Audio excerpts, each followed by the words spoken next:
Pekerja peternakan sapi milik Ibrahim di kawasan Tegal Binangun Pelaju Darat Palembang mempersiapkan sapi jantan berbobot 1 ton jelang Hari Raya Kurban. Sapi simental ini merupakan sapi yang akan dikurbankan pada Hari Raya Idul Adha tahun ini oleh Presiden Joko Widodo untuk masyarakat Palembang dan sekitarnya. Ibrahim, pemilik peternakan sapi tersebut, menamai sapi yang didapat dari Lampung ketika berusia 1,5 tahun dengan sebutan Baba.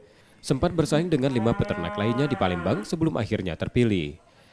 Jadi sapi pilihan presiden untuk kurban, Baba dipersiapkan dengan memberikan makanan, vitamin dan vaksin serta menjaga kesehatan secara teratur. Sapi buat kita ini ya ada berita sih ya, jadi kita ajuin ini. Oh, diajuin. Diajuin, syukur-syukur dipilih, ternyata alhamdulillah dipilih. Dulu kalau tidak salah kandidatnya 5, tapi sapi kita yang terpilih. Dinas Ketahanan Pangan dan Peternakan Sumsel memberikan syarat ketat mulai kesehatan, riwayat sapi, dan makanan yang diberikan sebelum akhirnya dipilih menjadi sapi kurban presiden.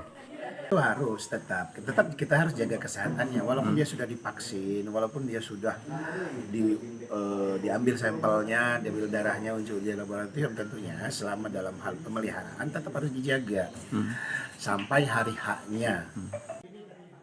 Sapi seharga 92 juta tersebut kini masih dalam perawatan peternak sebelum nantinya diserahkan pada Masjid Agung Sultan Mahmud Jayawikramo Palembang untuk proses penyembelihannya. Purwantoro, Kompas TV, Palembang, Sumatera Selatan.